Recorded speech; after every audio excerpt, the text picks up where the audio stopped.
How you check your weather app before a weekend trip. Oh yeah, constantly, every morning. Right, you look at the little icons, a sun, maybe a rain cloud, a lightning bolt, and you adjust your plans. You pack an umbrella or, you decide to just stay indoors. Gives you a sense of control. Exactly. That tiny piece of software is incredibly comforting. It gives us this really powerful illusion that we have a handle on the absolute chaos of the natural world. Because we are fundamentally pattern-seeking creatures. We just crave predictability. We really do. When we're facing forces that are entirely outside of our control, whether that's a sudden thunderstorm or a stock market crash, or even a massive geopolitical crisis, our first instinct is to find a map, a formula or a forecast that makes the terrifyingly random feel manageable. But imagine if that weather app didn't just tell you if it was going to rain on your parade. Imagine if it tried to predict, exactly when the global economy would dip, or when two rival superpowers would suddenly sign a treaty, or which specific geological fault line was going to experience an earthquake next Tuesday. That is a very different kind of forecast. Right. And today, we are opening up exactly that kind of cosmic weather report for this deep dive. It's a fascinating one, too. It really is. Today is Saturday, April 4th, 2026, and the source document we are diving into is this highly detailed, incredibly specific astrological forecast for the upcoming week of April 6th through the 12th. And we should clarify right out of the gate, this is not the kind of pop astrology you read in the back pages of a magazine. Yeah, no, it's not going to tell you if you're going to meet a tall, dark stranger. Exactly. Or if you should ask for a raise. The source we are analyzing comes from a Turkish astrological blog by someone going by Astrology. The author is Gaye Harashin. And this falls entirely under the discipline known as mundane astrology. Which, I have to say, sounds incredibly boring, like mundane. But the scope of it is actually the exact opposite of boring. Right, the term actually comes from the Latin word mundus, which means world. The world, yeah. So it's the ancient practice of using celestial alignments to predict these massive, macro-level global events. Entire nations. Yes. Astrologers in this field attempt to forecast the fates of countries, the shifting of massive financial markets, and, the literal tectonic movements of the Earth's crust. What's so wild here is that, well, whether you view this as a profound cosmic truth or just entirely fictional pseudoscience, exploring how this highly intricate mathematical system is applied to modern global affairs, it offers this incredible psychological lens. It reveals so much about our human desperation to map out the unknown. It really does. And the stakes for this specific deep dive feel incredibly present, because since today is April 4th, you, listening right now, are perfectly positioned to watch this upcoming week unfold. We get to actually test it. Exactly. You get to take this conceptual map, pin it to the wall, and see how these bold, incredibly specific predictions actually play out in real time over the next few days. It's a real-time experiment in observation. Totally. But to even begin to interpret the predictions themselves, before we look at the fate of massive military alliances or the price of digital currencies, we really need to understand the underlying mechanics. The math. Right, the specific math this astrologer is relying on to make these claims. Okay, so let's unpack this. Because looking at the source, it is highly technical. Very. The text relies heavily on what it calls a coefficient system. So Astrolocat isn't just saying vaguely, like, Saturn is acting up, watch out. No, she is assigning actual numerical values to planetary transits. Right. For this upcoming week, the transits of Uranus, Pluto, Mars, and Neptune are all scoring a +4.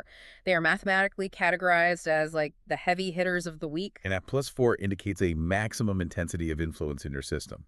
It's really a way of quantifying the unquantifiable. Yeah. But the source makes a very critical, almost philosophical distinction in how these mathematical influences are actually felt down here on Earth. This was the part that really hooked me. Right. It draws a hard, definitive line between natal planets and astrological houses.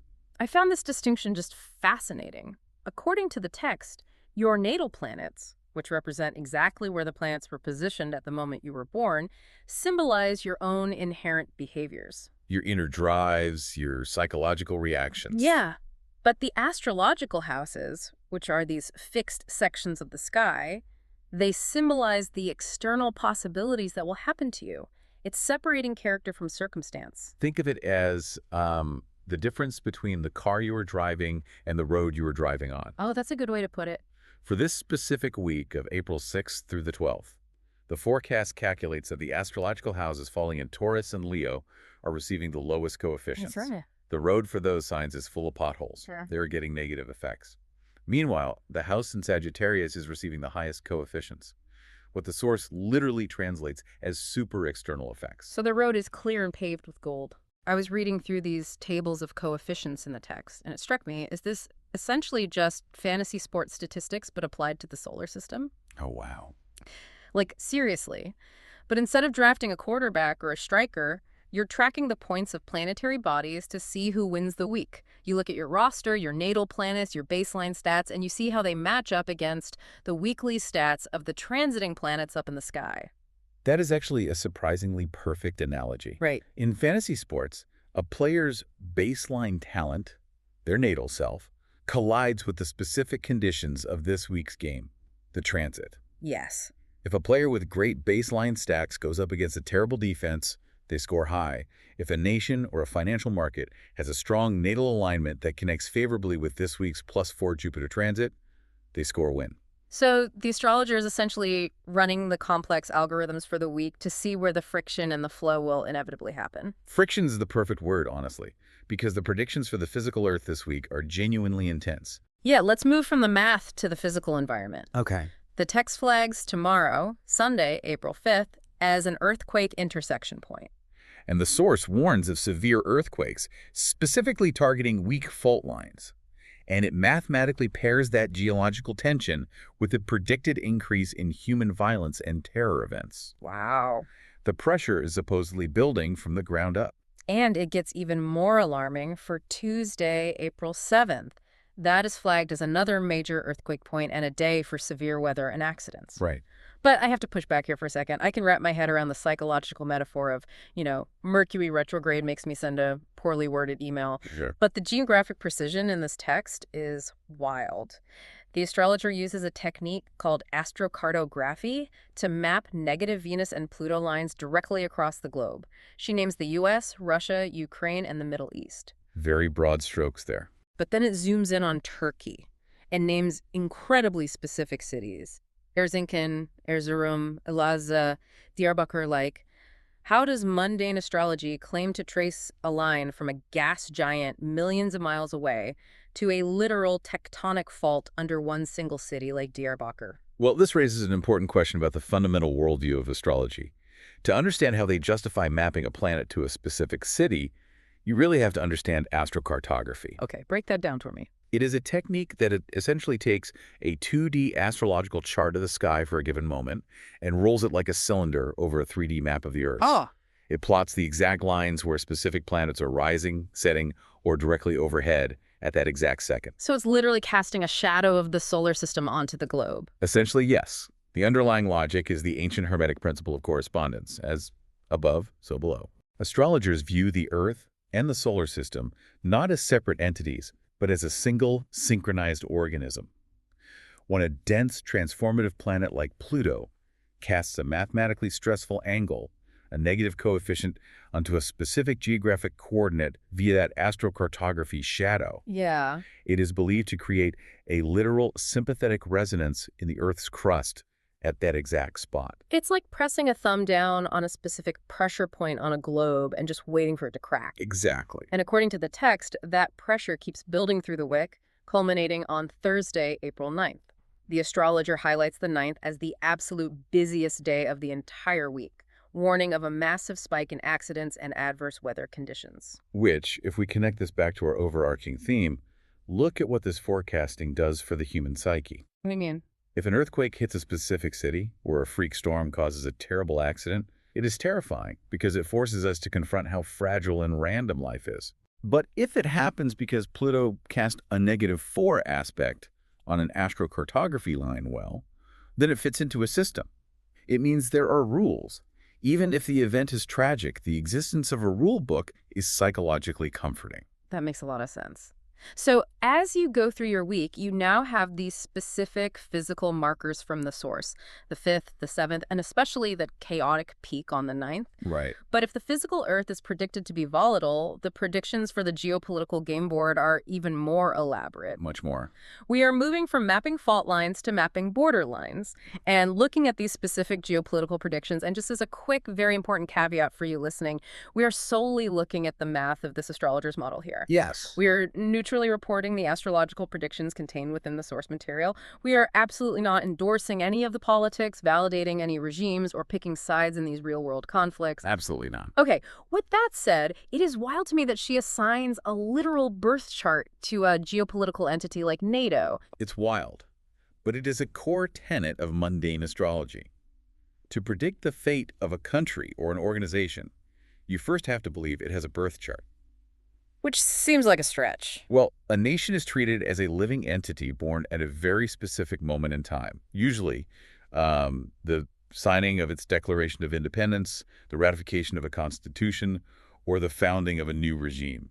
Here's where it gets really interesting to me. Treating a massive military alliance like a person with a horoscope. Yeah. It's like checking if a multinational corporation is acting like a typical Scorpio today. We are taking the quirks of human personality and scaling them up to massive, faceless institutions. Scaling human psychology up to the geopolitical level is exactly what the source is doing, and it leans heavily into this for Wednesday, April 8th. The text explicitly labels the 8th a super day because Mars, Jupiter, and Neptune are all hitting that +4 coefficient. And Jupiter is traditionally viewed as the planet of expansion, luck, and success, right? Yeah. Yes, exactly. And the astrologer looks at the natal chart of the state of Iran, which she calculates has a natal Mars positioned in Pisces. Okay. Because of how the transiting planets align with that specific natal placement, she predicts Iran will receive highly positive effects from this +4 Jupiter transit. Like what kind of effects? The text states it is highly probable Iran will achieve a major diplomatic or strategic success on this day. Wow. And she doesn't stop at the state level either. She maps the charts of individual leaders, too. Yes, she does. The forecast predicts that Iranian Supreme Leader Mojtaba Khamenei, Russian leader Putin, and Turkey's President Erdogan are all perfectly positioned to get highly positive mathematical effects from Mars and Neptune to realize their goals on April 8th. Right. And Ukraine, which the text identifies as having a natal Mars in Virgo, also receives highly positive Jupiter effects on that same day. The network of astrological connections here is incredibly intricate. It's a huge web. On that same super day, the forecast analyzes NATO, which it identifies as having a natal Mars in Aries and Turkey, with a natal Mars in Libra. Okay, so what happens with them? Based on those placements, it predicts the two entities could enter into a phase of highly productive, efficient cooperation. Mars in Aries represents a very pioneering, action-oriented foundation, and the transits of the week supposedly activate that favorably. But the cosmic weather changes incredibly fast in this forecast. While April 8th is a super day of expansion and cooperation, Saturday, April 11th is labeled a major caution day. A total shift. Yeah, this is when the Moon, Uranus, and Pluto all hit their +4 coefficients. And this is where the astrologer looks at conflicting charts to predict global friction. Right. The source states that Israel has a natal Sun in Taurus and a natal Mars in Leo. Mm-hmm. Because of those specific placements, the text predicts Israel will face severe negative effects from the Uranus and Pluto transits on the 11th. It's very blunt. Extremely. The text explicitly warns of potential destruction and violence facing Israel on this day. And there is a fascinating, almost narrative chain reaction built into the text. The astrologer notes that whatever success Iran might achieve on the 8th, or whatever cooperation happens between NATO and Turkey, it will fundamentally not be to the benefit of Israel when that tension peaks on the 11th. The forecast for the 11th also factors in a major moon transit, which the astrologer connects deeply to the concepts of national security and operational efficiency. So who gets hit by the moon transit? It predicts that both NATO and the state of Iraq, which it calculates has a natal Sun in Cancer and Mars in Aries, will suffer a sudden drop in their security and efficiency due to the negative aspects of this specific lunar movement. So we have this massive, sweeping script for the global stage, written entirely in the language of planetary transits. Literal script. Major diplomatic or military moves on the 8th, followed by a peak of structural tension and potential violence on the 11th. But the script doesn't stop at military alliances. No, it goes further. If mundane astrology claims to map human emotion on a geopolitical scale, how does it handle a system entirely driven by raw human panic and greed? I'm talking about the financial markets. Well, it applies the exact same logic. I mean, Hmm. if a country or a treaty can have a birth chart, so can a currency. This was honestly my favorite part of the deep It's dive. so interesting. The astrologer points her telescope squarely at the stock exchange, at gold, and even decentralized digital currencies. Let's look at fiat currency first. The source calculates the birth chart of the US dollar, noting it has its natal Venus in Cancer. Okay. The Turkish lira, on the other hand, has its natal Venus in Scorpio. The astrologer also calculates the chart for the Bias T100, which is the major Turkish stock market index. She uses its actual inception date, April 5, 2013, giving it a natal sun, Mars, and Venus, all in the sign of Aries. And based on the planetary action this week, the forecast predicts the Bias 200 will rise on Tuesday the 7th, but drop on Friday the 10th. She tracks commodities with the exact same +4 coefficient system. Right. Remember how the 9th was flagged as the absolute busiest day for accidents and terrible weather? Yes, the peak of chaos. The text predicts that the price of Brent crude oil will drop on that exact same day, the 9th, but will recover on the 11th. So the tension causing storms is mathematically linked to the tension pulling down the price of oil. The pivot points remain remarkably consistent across entirely different domains. The 7th, the 9th, the 11th. They just keep showing up. They really do. But I have to ask about the crypto predictions, though, because this is where ancient mysticism collides head-on with modern digital finance. Yes. The source treats Bitcoin as a living entity born on January 3rd, 2009. And for those who follow cryptocurrency, January 3, 2009 is the date the Genesis block was mined. It is literally the moment Bitcoin came into existence on the internet. Astrolocat casts a chart for that exact server timestamp. She determines Bitcoin has a Capricorn Sun and Mars and a Pisces Venus. Ethereum gets its own complex calculations, too. And the final prediction is that both Bitcoin and Ethereum are going to experience notable price drops right around the 7th and the 9th. Those dates again. This feels so surreal to me. It's like traditional Wall Street technical analysis, where traders look for head and shoulder patterns on a graph to guess what happens next, but crossed with reading tea leaves. It really is a hybrid. Do financial astrologers really view a decentralized line of computer code like Bitcoin as a living, breathing entity influenced by the moon? They do, but we have to understand the mechanism behind why. It's less about the literal code having a soul and Yeah. entirely about mass human psychology. Right. Financial markets, especially hypervolatile ones like crypto, are driven almost entirely by raw human emotion, fear, panic, and greed. Absolutely. So if the foundational premise of astrology is that planetary transits affect human emotional states, then it logically follows that those transits would be highly visible in the financial market. Ah, I see. The crypto market is just an aggregate, real-time expression of collective human behavior. By tracking the birth of a market or an asset, the astrologer is essentially attempting to track the collective psychology tied to that specific digital coin. So what does this all mean? We have a massive, intricate forecast for the week of April 6th that covers everything from tectonic fault lines in Turkey to military cooperation in NATO to the emotional security of Iraq to the price of Ethereum. All of it. And it's all supposedly tied together by the same +4 coefficients of Uranus and Pluto. Well, if we pull back and synthesize all of this material, what we are really analyzing is our ultimate enduring desire for control. Okay. The universe we live in is incredibly chaotic. Geopolitics is messy and violent, the Earth's crust is volatile and unpredictable, and the financial markets can wipe out life savings in a matter of seconds. The sheer unpredictability of existence is exhausting.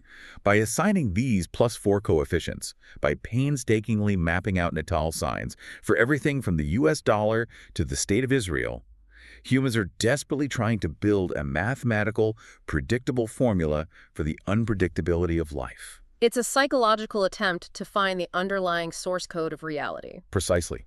It provides a narrative structure to the chaos.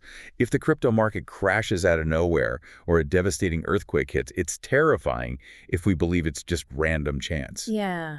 But if it happened because Pluto cast a negative mathematical aspect on a specific geographic line, then it fits into a comprehensive system.